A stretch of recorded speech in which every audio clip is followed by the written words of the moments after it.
करते थे क्या बात हो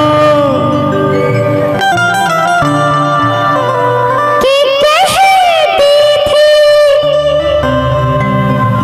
तेरे साथ चलने को सो आ गए हम तेरे साथ हो। लेकिन एक बात पता है आपको बात समझिए ना कि साथ अधूरा तब तक जब तक पूर्ण न हो फिर साथ हो।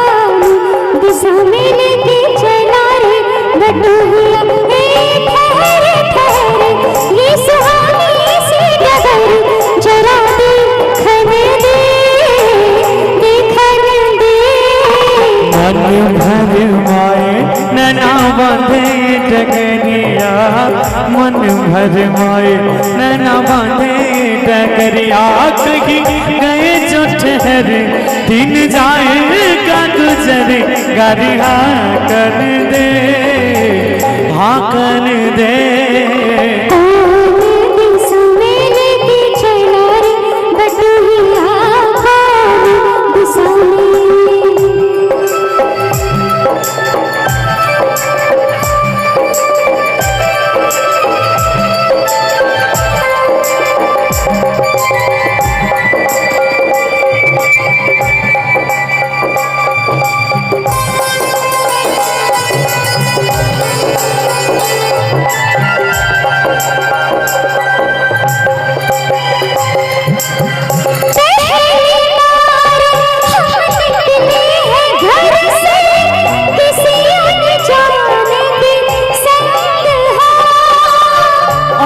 जाने से पहचान बढ़ेगी तो महक उठेगा तोरा अंग हो।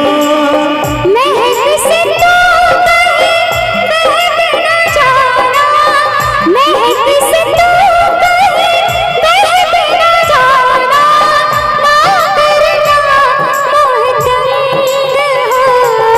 तंग करने का तो सुनाता है गुजरिया तंग करने का तो सुनाता है गुजरिया कहीं गए जो ठहर दिन जाएगा गुजर गारिया कर दे हाँ कर दे।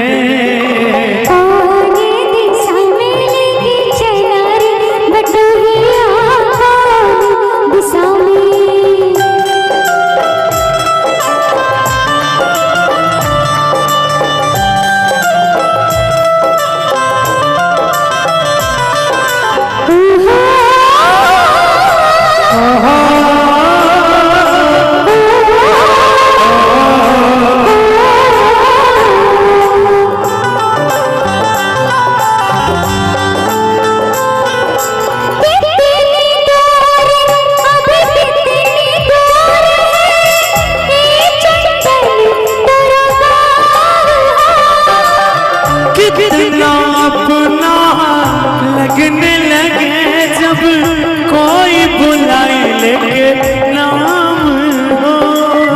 नाम न ले तो क्या कह के बुलाए, नाम न ले तो क्या कह के बुलाए, कैसे चलाए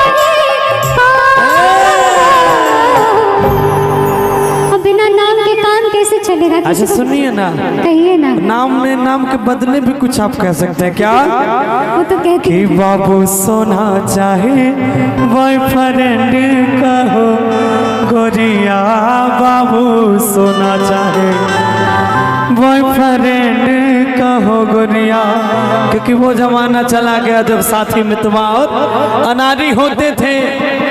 वो जमाना चला गया जब साथी मितवा और हम अनारी होते थे। कोई किसी का प्यारा होता था, कोई किसी की प्यारी होते थे। क्या बात है ना? है ना? तो अब क्या कहेंगे क्या? के साथी मितवा या नारी कहो गुरिया, कहीं गए जो ठहरे दिन जाएगा गुजर, गारी हाकन दे हाकन दे। आने दिशा में लेके चला रे बटुहिया कौन दिशा में।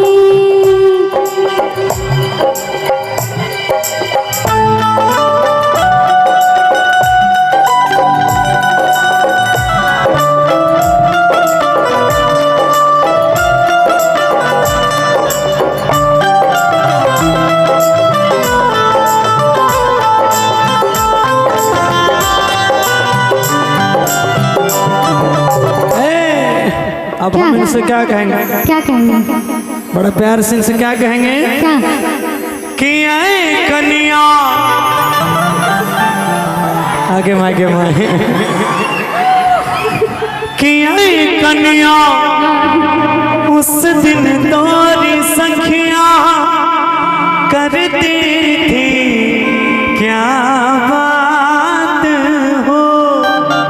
कहती थी तेरे साथ चलन को सो आ गए हम तेरे साथ हो। लेकिन एक बात पता है आपको? अच्छा ये बात आप सारे लोग भी सब कोई जानते होंगे। क्या? क्या? कि साथ अधूरा तब तक जब तक, साथ अधूरा तब तक जब तक कि पूर्ण न हो तेरे साथ हो।